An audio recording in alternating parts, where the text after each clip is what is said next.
Tier list time. Let's go ahead and rank every third baseman for the 2022 season in Major League Baseball, all the way from elite down to below average. And of course, you guys are going to get in the comment section down below. Let me know what I got right and wrong.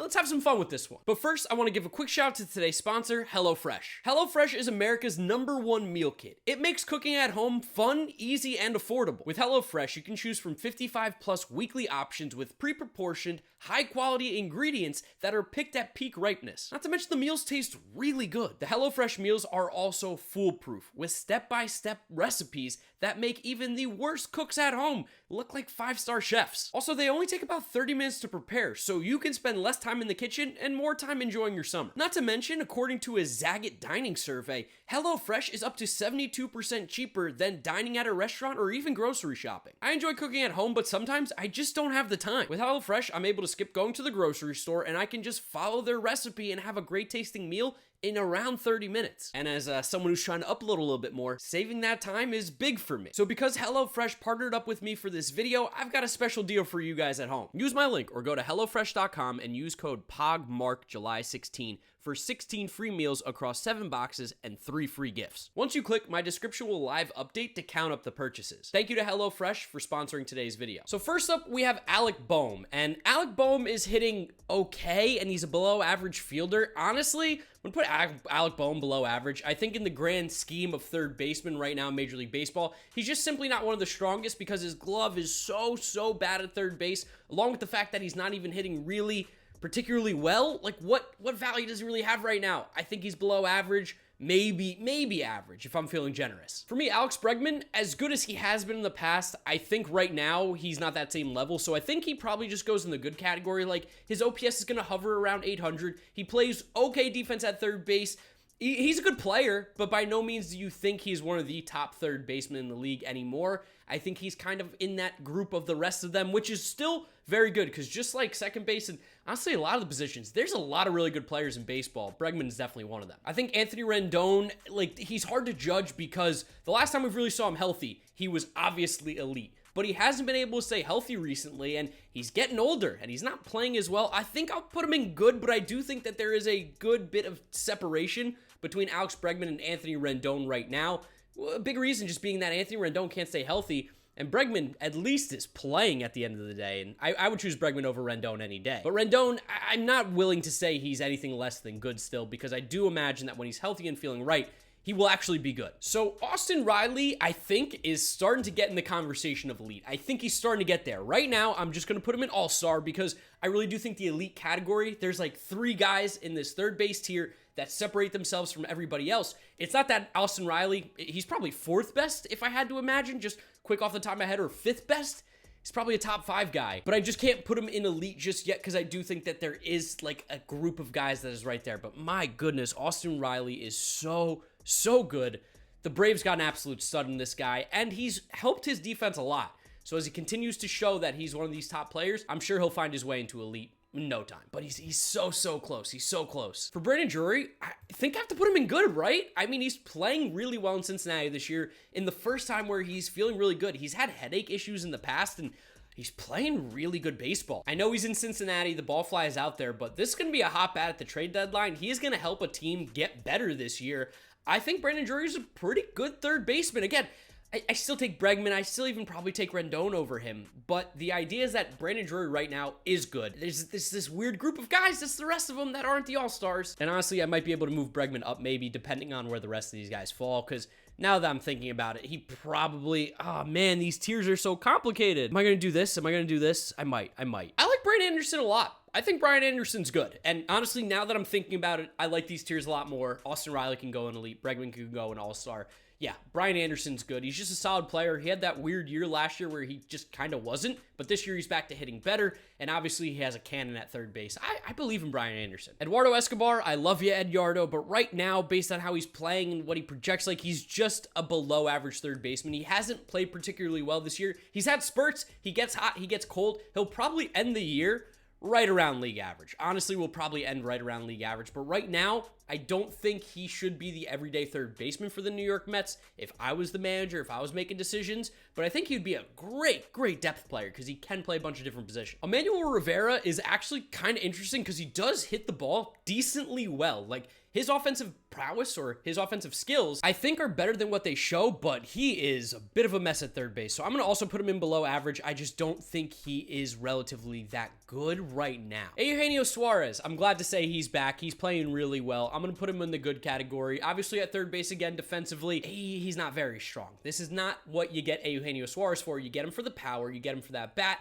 and he's shown in Seattle this year. Big reason why they've been on this hot streak. Is he striking out an exorbitant amount? Yes. Do I care? No. He hits home runs. Eugenio's good. I think I'm willing to put Evan Longoria good too. The last few years, we've actually seen him hit well above league average. So as much as Evan Longoria has fallen off from his older days, or his earlier years, I should say, earlier years, not older days. He's older now. He's actually still a relatively good third baseman, and somebody who I would be willing to trade for if I was the Mets. If you need a third baseman, he's got a team option next year, so you can cut him loose. He's playing well. If the Giants are selling, why not get Evan Longoria? He might be a decent little pickup. Giovanni Urschela. To me, this guy is the definition of average third baseman. It's funny. As soon as he leaves the New York Yankees, all of a sudden the Giovanni Urschela is an all-star elite category thing stops happening. I don't even know if people ever called him elite. I shouldn't say that. But he's exactly what he is. He's an average third baseman playing out in Minnesota, doing what he does. Plays average defense, has an average bat. He's average. This dude, Isaac Paredes, is so funny. I mean, we've seen him be so horrible in Detroit, but he goes to the Rays and he's disgusting. He's sick. I'm going to put him in good. I know he's been playing a lot of second base, but now with Lau back, he's going to third. I think he's good. I think he's good. I don't really want to put him anywhere else. The dude's absolutely mashing, though. Shout out to the Rays for helping this young guy out because the Tigers just kicked him to the curb way too soon. For Jamer, I got to put Jamer in below average. Jamer is just, he's struggling. He had that good season last year. It was like, oh, if you can hit, who cares about the defense? But he's not hitting again. So maybe that good offensive year was the outlier. I got to put Jamer in below average right now. He's just not that good. Jose Ramirez, J-Ram. Of course, J-Ram is going in elite. This is why I felt weird about Austin Riley going in elite, because you guys know who the elite third basemen are. J-Ram is clearly one of them. He's going to be in the MVP conversation, as he always is. He's just been so incredibly good. He's also pretty good at third base, steals bags. Like, what do you not like about J-Ram? Hits for power, walks, doesn't strike out, does it all. He's a beast. Love me some Jose Ramirez. Shout out to Cleveland for actually playing the guy. For Josh Donaldson, I'm willing to say he's still good. I think Josh Donaldson is just a solid third baseman, right? Like, I don't think he's one of those guys that doesn't help your team. He's relatively still fine at third base. He's still relatively hitting the ball well. He's due to heat up at some point. He's too good of a hitter not to, especially in Yankee Stadium.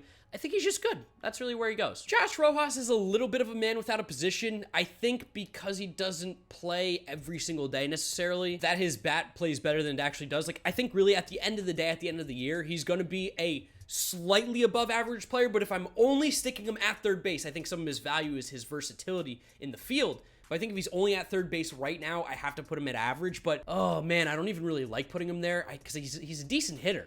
It's just in the field. Like, again, the big value with Rojas is he plays everywhere. So, for me, average if we're talking only third base. Josh Smith of the Texas Rangers, he's going to go in below average. I mean, I like the guy. He's a little scrappy dude, which, as a guy who's 5'9" myself, you got to respect it. But I don't know. I think he's just below average. He doesn't really swing the bat particularly well, and I don't really care what your defense is like if you can't hit that well. Like, he's in OPS plus is, I think, 75. It's not really good to be anywhere but below average. Justin Turner, in his old age, how he's playing right now, I think he goes into the average tier. I think we're finally starting to see Justin Turner actually get old. It's the first time in a long time where Justin Turner's not hitting close to 300 with some power. I mean, he's 37 years old. This is going to happen. Still fine.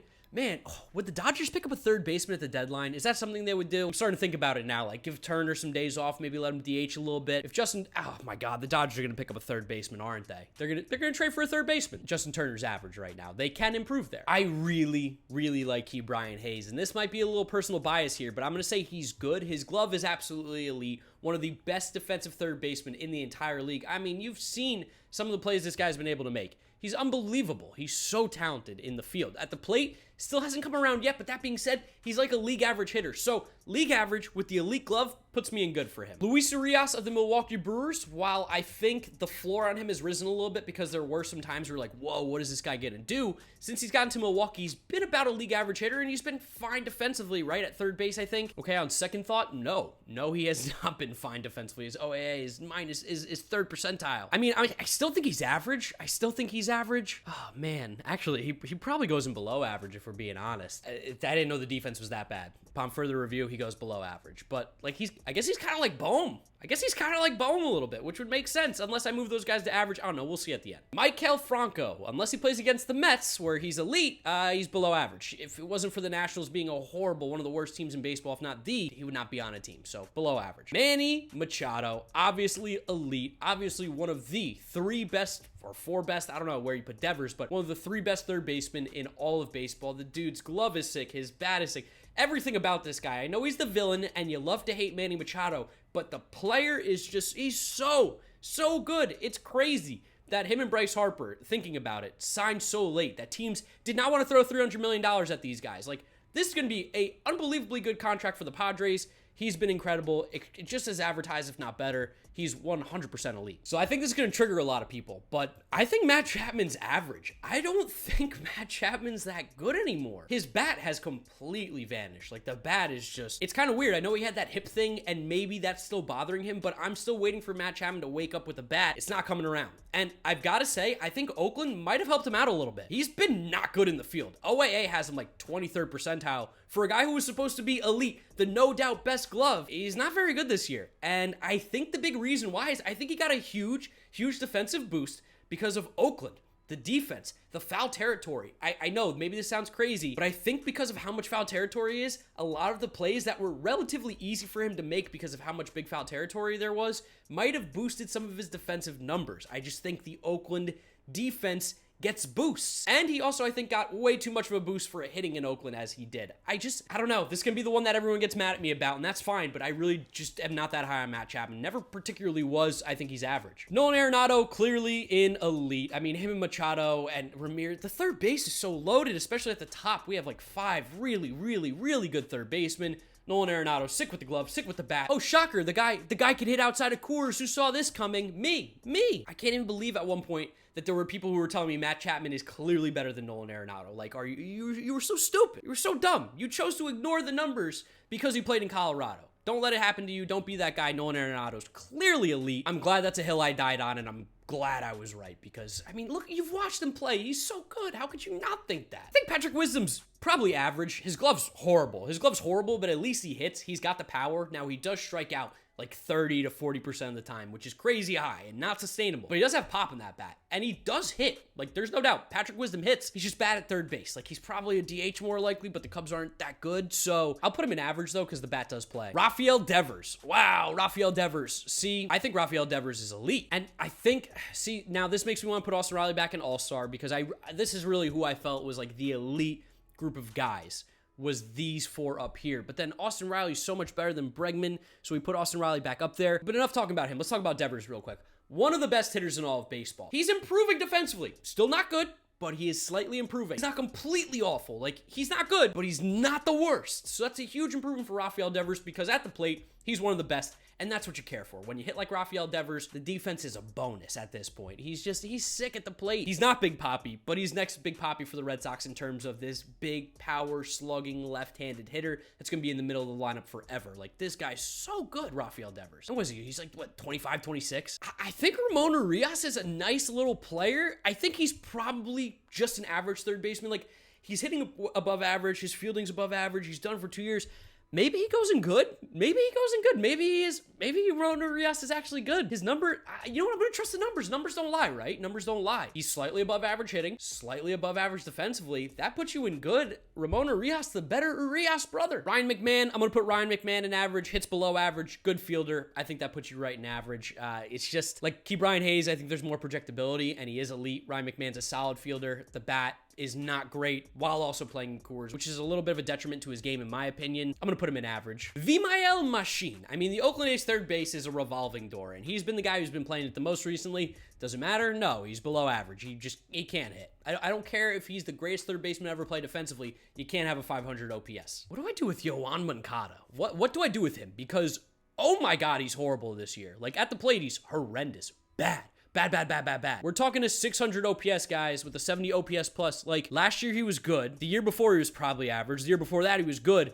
Can he figure it out? He's so inconsistent. If I'm going to put Justin Turner down there, I got to put Yoan Moncada. Yoan Moncada right now, in the current form that he's in, is just average. This is like the weirdest tier list I've ever done. I don't think I'm going to touch it. I think this is how I'm going to keep it. Like, these are clearly the top 5 up here with Arenado, Machado, Ramirez, Devers, Riley, and I think in that order. Bregman feels like that next guy, and then the rest. And then it's just the rest, which is just kind of a bit of it's a big chunk of guys who are all in that same range and can fly in and out in between depending how the season goes. I'd love to know what you guys think about the tier list down in the comment section below. Where do you agree with me? Where do you disagree with me? I'd love to know what you're thinking. If you did enjoy this video, it really does help me out by dropping a like. That's the best way to show your support, as well as subscribe to the channel so you don't miss out on any of the content coming at you. Follow me on all my social media at GiraffeNeckMarc, links in the description. That's where I'm wrapping it up, guys. You know the drill from here on out. YouTube recommends you watch this video. This is my most recent upload. Click through those if you have not yet seen them. Thank you guys for watching, and I'll see you all tomorrow for a Juan Soto video. We got a banger coming. Peace!